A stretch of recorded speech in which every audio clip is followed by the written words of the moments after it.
Et c'est Bob Garcia. Salut Bob. Salut Patrice. Alors, ce que vous allez nous faire découvrir, c'est donc... vous allez encore nous dire que c'est the best et encore the best. J'ai jamais rien lu de mieux depuis la semaine dernière. Eh ben voilà. Dire. Non, c'est vraiment un très bon roman. Ça s'appelle Les larmes de Pancrace, signé par un certain Maloc. C'est un pseudonyme, évidemment, c'est pas son nom. C'est le nom du commissaire de police qui mène l'enquête dans ce quatrième roman, quatrième enquête du commissaire Maloc. Donc, c'est sorti aux éditions Fleuve, qui sont la continuité un petit peu de Fleuve Noir et qui gardent évidemment une édition thriller tout à fait virulente. C'est sorti le mois dernier. Donc, Les larmes de Pancrace, ça commence comme ça.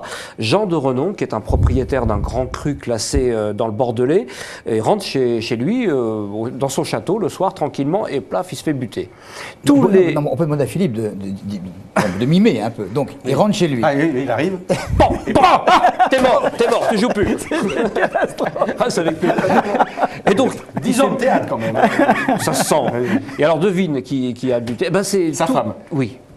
Ben, tout, absolument tout concorde à accuser cette pauvre Camille de Renon, qui pourtant l'adore et qui nie tout en bloc. Non, c'est pas moi et tout. Ben, on retrouve vraiment, elle est totalement accablée. Et alors donc le fameux commissaire Maloc mène l'enquête et il va déterrer un certain nombre de cadavres, où il va en trouver dans les placards aussi. Il y a eu dans cette famille-là apparemment une espèce de, qu'est-ce qu'on peut dire, de malédiction qui traîne depuis à peu près 700 ans. Et il va trouver des gens qui sont morts, toujours dans la même famille, hein, par noyade, par empoisonnement, etc. Et peu à peu, les soupçons s'orientent vers la mère de cette fameuse Camille, qui n'est autre que Sophie de Renon, députée locale et promue, enfin, dont l'avenir serait plutôt la présidence de la République. Donc évidemment, ça éclabousse beaucoup, ça fait beaucoup de bruit, et l'enquête donc s'oriente vers ça. Donc deux récits en parallèle tout à fait étonnants. Le premier qui raconte la malédiction, la fameuse malédiction du domaine en question, et donc ça se passe 700 ans avant, hein, on est vraiment dans les années 1300 et quelques, et l'autre qui se passe à l'heure actuelle, où on a l'impression que c'est un petit peu le dénouement ou la chute de cette fameuse malédiction. Mais on va voir qu'il n'y a rien de fantastique, ni rien de... Enfin, il y a des choses assez étonnantes, mais on n'est pas dans le fantastique, on est tout à fait dans le thriller réel, avec une enquête policière, scientifique, basée sur des faits tout à fait réels. Alors tout y est. D'abord, le commissaire Maloc, qui fait penser furieusement à Sherlock Holmes, il se drogue. Quand il est drogué, il a des visions, des hallucinations. C'est pas n'importe quelle drogue. C'est pas n'importe quelle drogue, mais bon, voilà, il use un petit peu, il abuse un petit peu de cette, je sais plus, c'est de l'opium d'ailleurs, oui. Voilà, comme Sherlock Holmes, voilà, solution à 7%.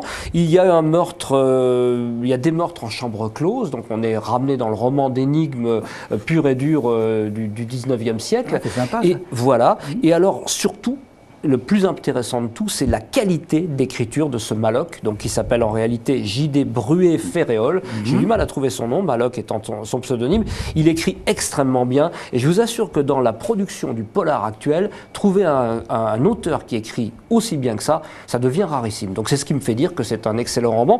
Juste encore un petit mot sur ce fameux auteur J.D. Bruet-Ferréol. Il est peintre, photographe, designer, inventeur, directeur artistique, compositeur et évidemment écrivain, et je vous invite à aller voir son site qui est vraiment, c'est truculent, ça part dans tous les sens, mais vraiment il a une ouverture d'esprit et une connaissance générale extraordinaire. Ça s'appelle donc Maloc, voilà, vous tapez Maloc et vous êtes sur son site.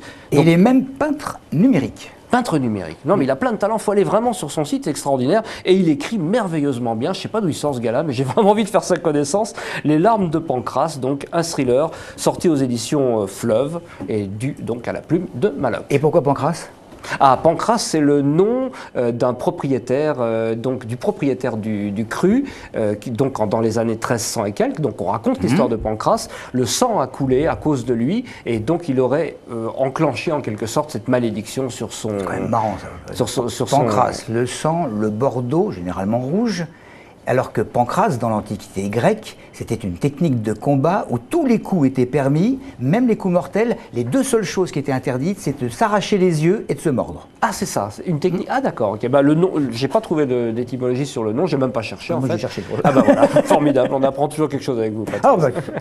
Mais lisez-le, franchement, c'est vachement bien. Et alors, le suspense est entretenu pratiquement jusqu'au tout dernier moment, et il nous sort des trucs du chapeau à la Sherlock Holmes. Et il laisse un petit peu mitonner son public, et puis évidemment le lecteur avec. Et quand on découvre le fin mot de l'histoire, on est tout à fait épaté. Beaucoup d'imagination, beaucoup de connaissances, on apprend énormément de choses. Alors, les larmes de Pancrace à se procurer d'urgence. D'urgence. Merci. Merci. Bah, bon, on va passer au collège Pasteur de Longjumeau avec